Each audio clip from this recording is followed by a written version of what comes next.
Kendrick Lamar is done with the comparisons. Just 2 hours ago, Metro Boomin and Future released an album called We Don't Trust You.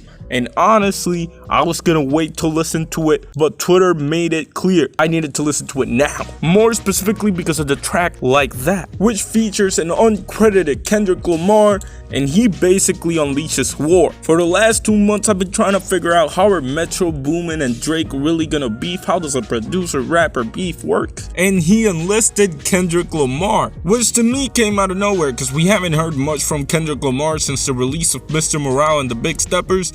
But hey, and honestly, this to me is crazy. For as long as I've been a hip-hop fan, it seems like the conversation of the big three has been around. And for the most part, people already picked their camps. You're either Team Drake, Kendrick, or J. Cole. And this may seem like it came out of nowhere, but I guess it makes sense if you really think about it. Niggas so thirsty to put me in beef, dissecting my words and start looking too deep. From Kendrick's point of view, it might legitimately look like Drake and J. Cole are forming a super team. Love when they argue the hardest MC. Is it K-Dot, is it Aubrey or me? But if I'm gonna be honest, it seems like J. Cole is kinda just the middle child once again, because as far as I can tell, no direct diss is towards J. Cole. It's just kinda collateral damage, but on the other hand, Drake does get targeted. All your dogs getting buried, that's a K with all these nines, he gon' see Pet Cemetery. Dog.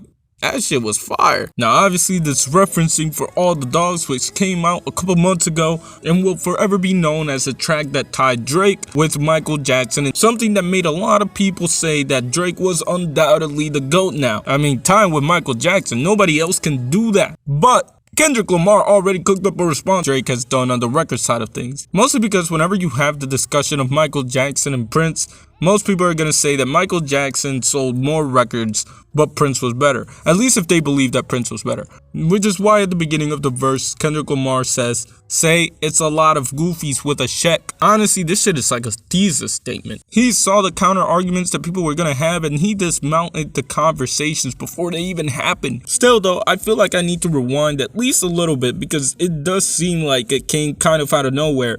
At least if you weren't paying attention. But at least for the purposes of this video, we're not going to go all the way back. I assume you know Kendrick Lamar and Drake. You ugly as fuck. So it's 2022 and Kendrick Lamar returns to hip hop. It's been 5 years since the last Kendrick Lamar record, by the way, based on his Family Ties verse. Smoking on your top 5 tonight.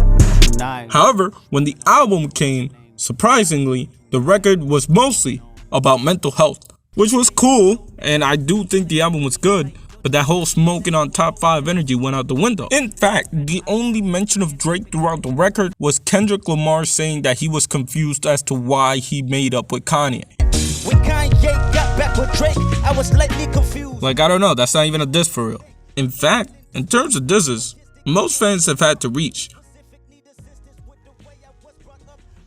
So this is Sticky by Drake. It was released on the infamous Honestly Nevermind record. An album that everybody hated, but I think it's decent. I don't hate it as much, but a lot of people do. Which makes a lot of people think that this song Messy, get them girls off the stage, cause somebody was Kendrick showing that he could do the same thing that Drake was doing, but make it better. Me personally, I think it's a stretch because when it comes to dissing each other, Kendrick and Drake have never been subtle about it. They may not drop a name, but you definitely know who they're dissing. In fact, if you want an example of what a real diss looks like between these two, then Drake's got you covered. I don't know about these guys that go away 3, 4, 5 years, want to chill out, all that shit. That's not me. Obviously, this is a reference to Kendrick Lamar and the whole 1,855 days in between Mr. Morale and Damn, compared to Drake, who has released like 7 albums this decade. It's honestly crazy, man. Shout out to Drake for that. But of course, Drake should have known better than to know that someone like Kendrick wasn't gonna let that slide. Or maybe he really believed that Kendrick Lamar wouldn't say nothing about it because of that Mr. Morale album and how much that was about growth and healing.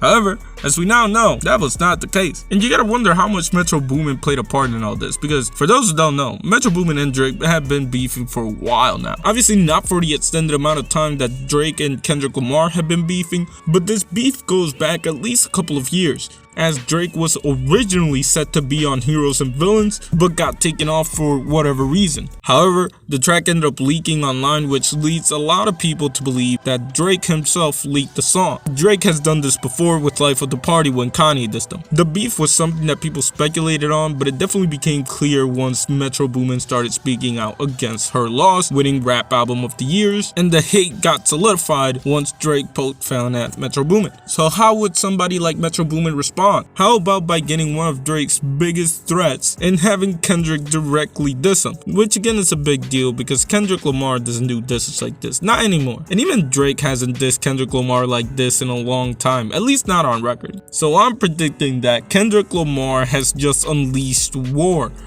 Of course, I don't believe that Drake will respond with a full-on diss track, at least not yet, and definitely not without an album in mind. But there will definitely be a reply sometime soon. It just depends on what album is next to release and whether that artist is featuring Drake. However, I think lost in all of this is J. Cole. Listen, J. Cole is about to set the world on fire when the fall off drops. I remember a couple weeks ago I made a video about how the fall off can determine the rankings on the big three, and I think Kendrick Lamar opened the door for that to become a reality. Because when it comes to Kendrick Lamar and the big three as a whole, it feels like J. Cole has been the most passive of the three. He never fails to praise Kendrick Lamar or praise Drake, and he goes as far as to acknowledge that most people have even forgotten of him in the conversation. It will be interesting to see how J. Cole replies. J. Cole has never really done a diss track. Sure, there's False Prophets, more notably there's 1985, but those aren't really diss tracks. Or maybe he'll see it as not that big of a deal because it is kind of technically what J. Cole said on First Person Shooter when he was like, I feel like Muhammad Ali, or in other words, I feel like the GOAT. But regardless, I want to give a big shout out to Metro Boomin, to Future, and to Kendrick Lamar because I haven't been this excited for hip hop in a long time. I feel like it's been probably like a year since something like this has happened. Probably more now that I really think about it. I think the last really event of hip hop was when Heroes and Villains released, and that was towards the end of 2022. So hey, I'm down for it because reuniting the big three for one more run might be the most legendary thing Kendrick Lamar has ever done. Or maybe I'm wrong. Maybe I'm just like excited for what hip hop could be. Maybe this is the surgical summer that we never got. Anyways, I finished doing a video like 2 hours ago. Now I'm ready to record this one. Obviously I recorded it already. I'm ready to edit it. Shout out to Ye Dilla, shout out to God, shout out to y'all, shout out to me.